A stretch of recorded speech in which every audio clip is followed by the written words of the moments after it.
Israel passed a law on Monday banning the UN Palestinian refugee agency UNRWA from operating in the country. Lawmakers cited what they described as the involvement of some UNRWA staffers in the October 7th attack on southern Israel last year, and said staffers had membership in Hamas and other armed groups.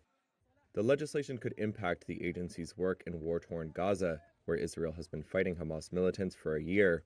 It could also hit UNRWA institutions in East Jerusalem, which Israel annexed in a move not recognized abroad. But the law does not refer to operations in the Palestinian territories or elsewhere.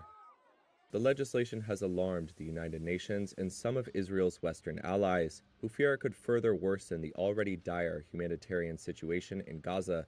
Prior to Israel's passage of the legislation, the U.S. State Department on Monday said it was deeply concerned by the proposed ban. We continue to urge the government of Israel to pause the implementation of this legislation.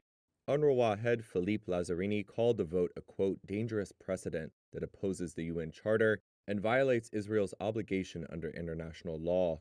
He added, quote, this is the latest in the ongoing campaign to discredit UNRWA and delegitimize its role towards providing human development assistance and services to Palestine refugees.